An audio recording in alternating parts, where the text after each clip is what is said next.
un commento alla presentazione precedente, mi prendo questa autorizzazione. Probabilmente una delle ragioni per cui non c'è una grande adozione di queste misure è che vanno a guardare soprattutto i nuovi impianti. In Sardegna, così come moltissime altre regioni del meridione d'Italia, in realtà c'è una tradizione anche millenaria di questi tipi di sistemi, nei confronti dei quali in realtà non c'è nessun tipo di supporto. Per cui forse un modo per rendere molto efficiente invece la spendita di queste risorse potrebbe essere quello di guardare anche a questi tipi di sistemi. Capisco che sia molto difficile, soprattutto la fase di monitoraggio della misura stessa, però non lo so, la lancio un po' così, poi non sono un'esperta minimamente di politiche, però potrebbe essere una delle motivazioni.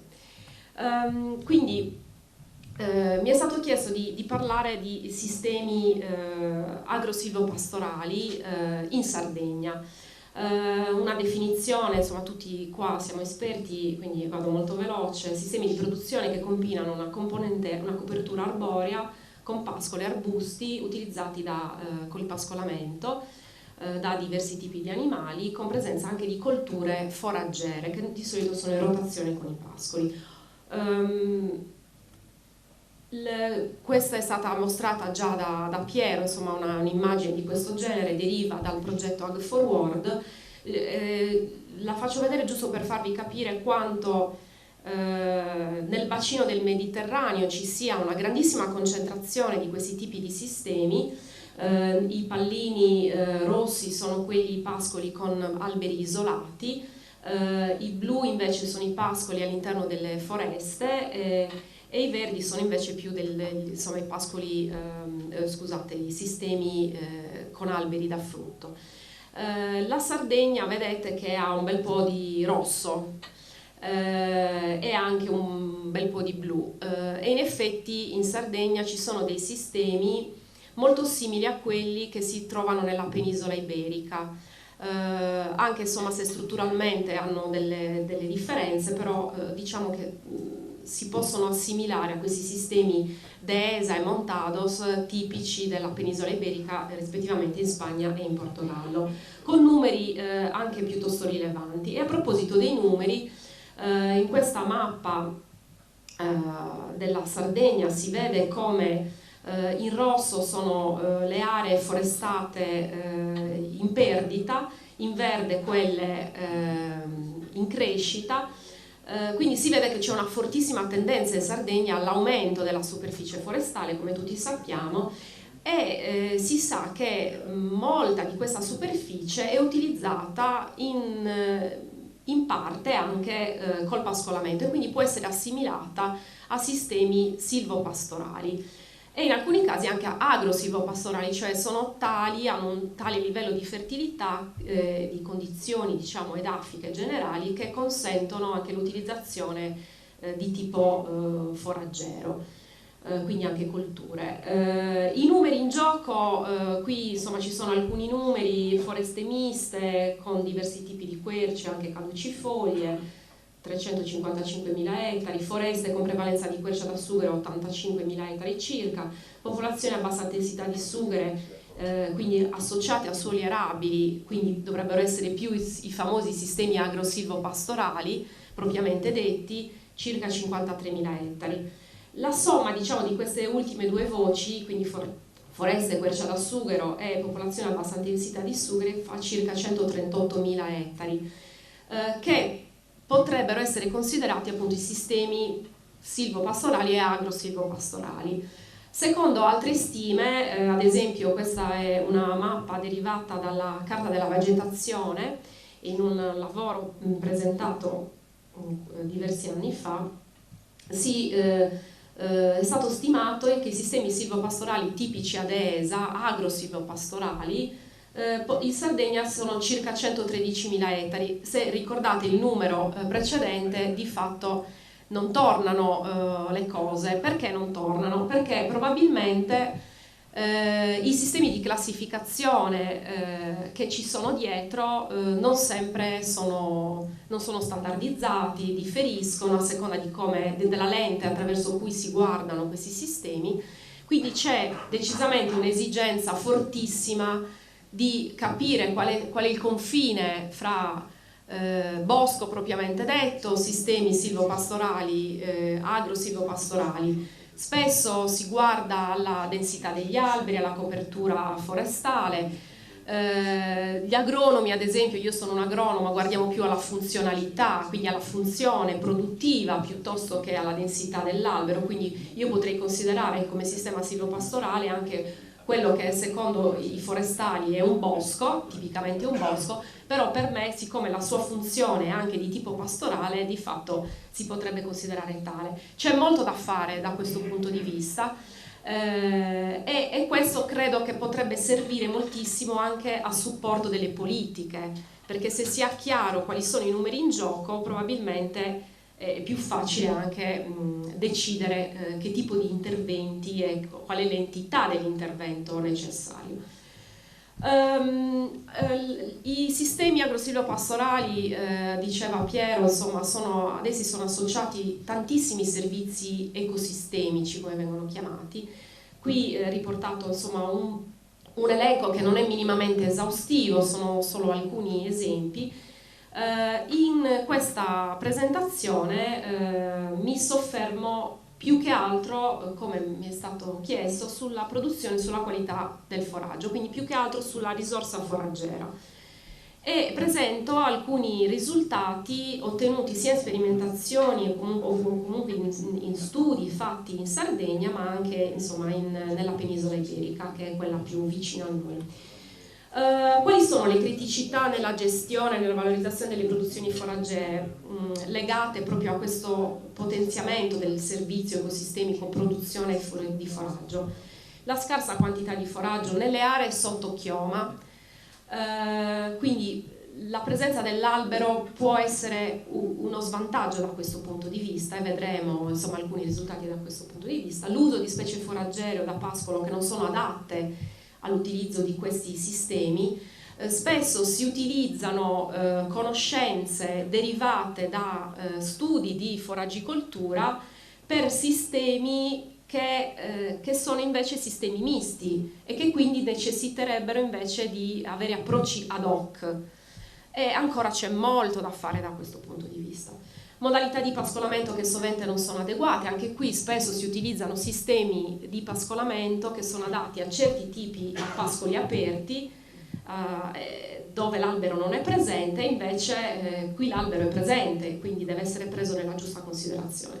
Limitata rigenerazione naturale della componente forestale, difficoltà di meccanizzazione delle operazioni di impianto di colture foraggere, che è uno dei motivi per cui spesso l'agricoltore non gradisce la presenza dell'albero nel sistema e quindi non ha una grande passione nei confronti di questo sistema, perché se l'obiettivo è di tipo zootecnico produttivo, magari l'albero può essere visto come un disturbo più che un valore aggiunto.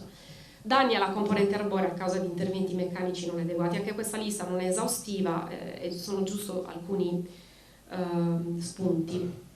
Allora, qual è il ruolo dell'albero per la produzione foraggera? Da queste immagini, che sono immagini della DESA spagnola, si vede chiaramente come la situazione del contenuto idrico del suolo, diciamo le condizioni termiche e idriche nel sottochioma siano peculiari. Vedete pascoli ormai secchi con la copertura foraggera ancora verde nel sottochioma. Questo è un vantaggio chiaramente dal punto di vista foraggero, perché significa avere disponibilità di erba per gli animali anche più a lungo rispetto a sistemi invece di pascolo aperto. Il motivo è proprio perché durante, ad esempio, nelle giornate calde ci sono più basse temperature nel sottochioma rispetto al fuorichioma, nelle giornate fredde più alte temperature nel sottochioma, quindi c'è un regime termico e idrico del tutto peculiare. Questo che effetti ha sulla disponibilità di erba?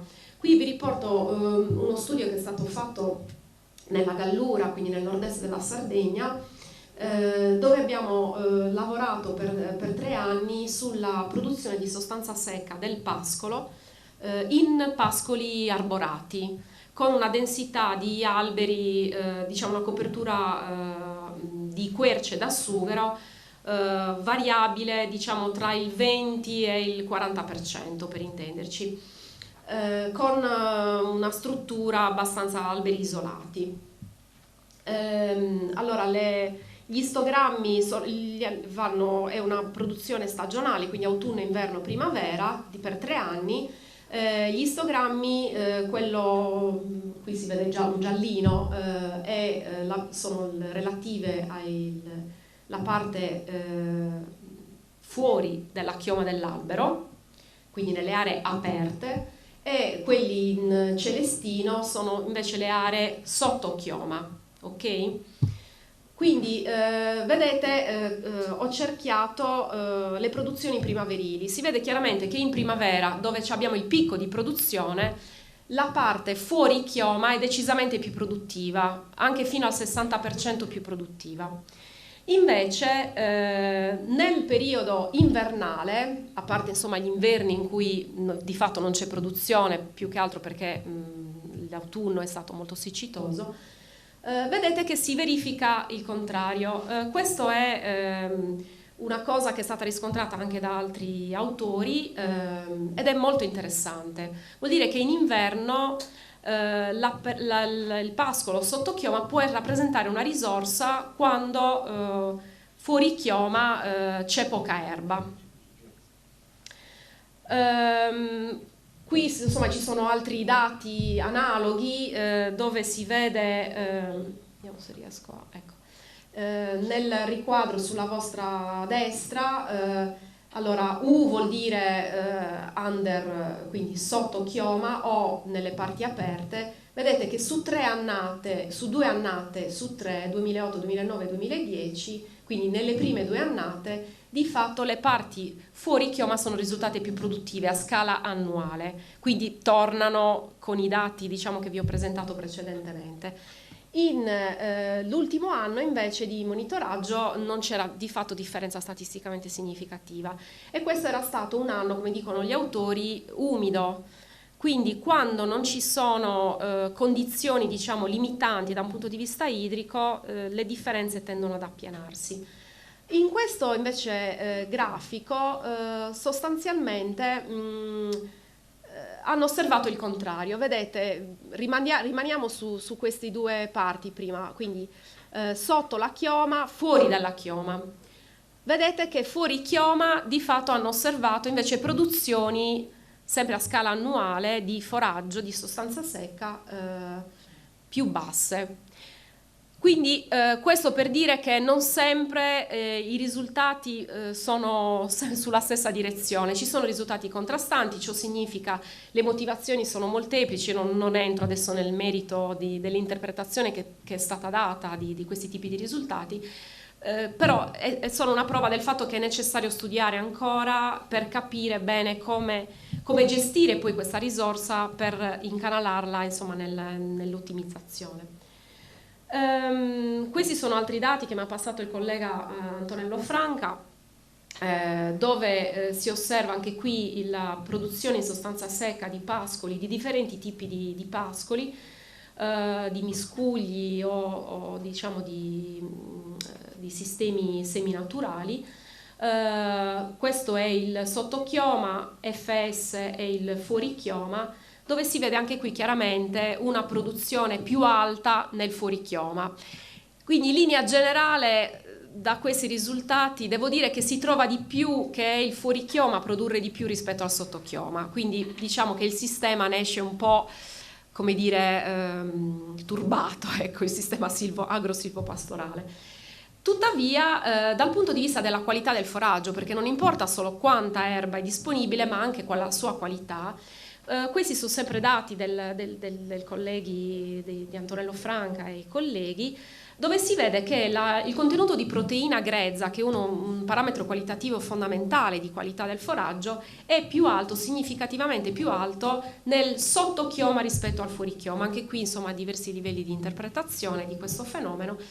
però insomma vuol dire che se è vero che in inverno abbiamo un foraggio più elevato nel sottochioma e anche magari qualitativamente migliore, questo ci dà speranza che insomma possiamo utilizzare al meglio questi tipi di sistemi. Altri dati, sempre nel sistema in Gallura, che abbiamo ottenuto insomma, nel Dipartimento di Agraria di Sassari, vedete quest'ultima riga riguarda il valore pastorale. Per i non esperti il valore pastorale si calcola a partire dalla composizione floristica del cotico erboso, quindi da dati di tipo botanico floristico. È un dato, è un proxy, è un dato che stima anche qui la qualità del foraggio, perché ad ogni specie si associa un indice specifico che riassume, diciamo, la pettibilità in generale, la qualità foraggera di quella specie. E vedete che nelle aree BT sarebbero le aree below, quindi le aree sotto chioma, queste sono le aree fuori chioma, e invece c'è una differenza statisticamente significativa con un vantaggio delle aree di nuovo fuori chioma, quindi è in contraddizione col dato della proteina grezza. Però sono due parametri diversi, totalmente diversi. Anche questo l'ho voluto far vedere per far capire che a seconda di come si guarda, di che tipo di parametri si utilizzano, anche delle modalità attraverso cui si rilevano questi dati, i risultati non sempre sono identici, ci dicono la stessa cosa, ecco. Qui diciamo in questo grafico si osserva, sempre dati di Antonello Franca, la percentuale di semiduri. Allora, i nostri pascoli mediterranei sono tipicamente dominati da specie annuali autoriseminanti, che quindi persistono nel tempo grazie a una grande produzione di seme, e sono spesso semi, soprattutto nel caso delle leguminose, che sono duri, cioè non hanno la capacità di germinare nell'anno in cui si vengono prodotti, perché hanno un tegumento impermeabile che gli impedisce di imbibirsi sostanzialmente. Quindi qui si vede qual è l'effetto dell'ombreggiamento dovuto proprio all'albero nella durezza dei semi. La durezza del seme è un fenomeno molto interessante, perché consente la resilienza e anche la persistenza nel tempo. Ci sono alcune specie che hanno dimostrato di essere influenzate significativamente, scusate, ecco, tipo il trifoglio sotterraneo ha ridotto la percentuale di semiduri nelle condizioni sottochioma, quindi le piante presenti nel sottochioma presentavano una produzione di semi con meno semiduri, mentre ad esempio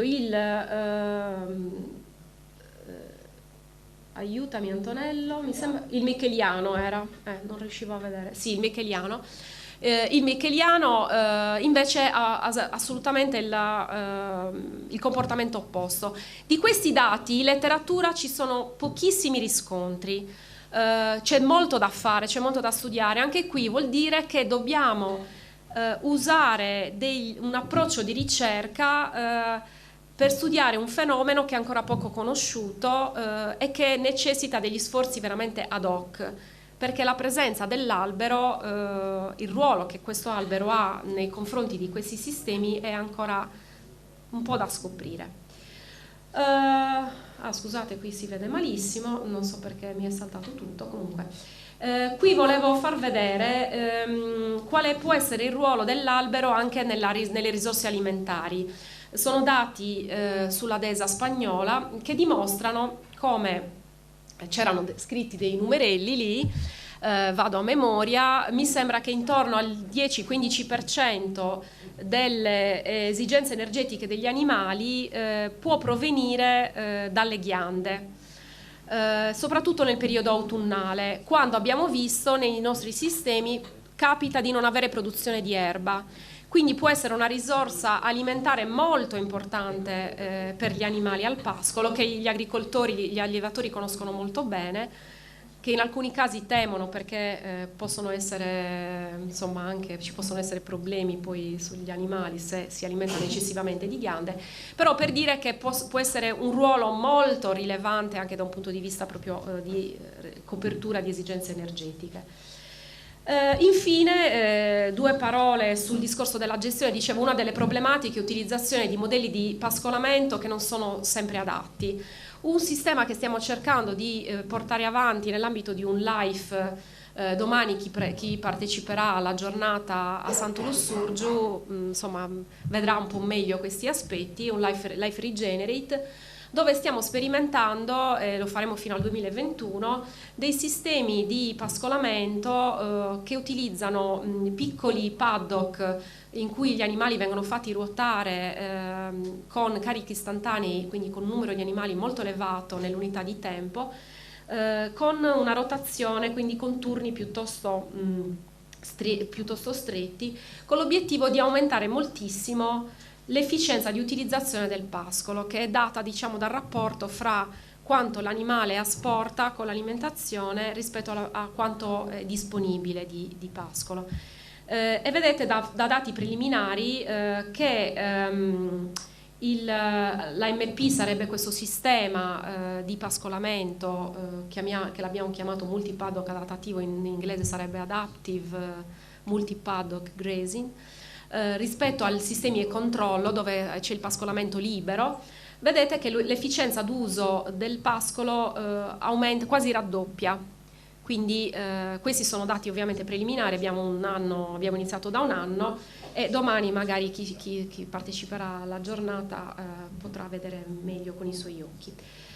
Ok, quindi qual è l'agenda di ricerca che secondo me, insomma, quali sono i punti principali? Migliorare la conoscenza delle relazioni tra i molteplici servizi ecosistemici in questi sistemi, selezionare e moltiplicare specie adatte a diverse condizioni silvopastorali, con adattamento alle condizioni di ombreggiamento, testare sistemi di pascolamento adatti alla presenza della componente arborea, ad esempio anche il pascolamento multispecie, non ho avuto modo di dirlo, però anche questo può essere un aspetto, e studiare modelli di gestione della componente forestale orientati all'aumento della rigenerazione spontanea. Non ho detto nulla su questo discorso della rigenerazione spontanea, ma è uno dei problemi che magari potrebbe essere supportato dalle politiche non con nuove piantumazioni, ma magari con interventi atti a favorire la rigenerazione naturale.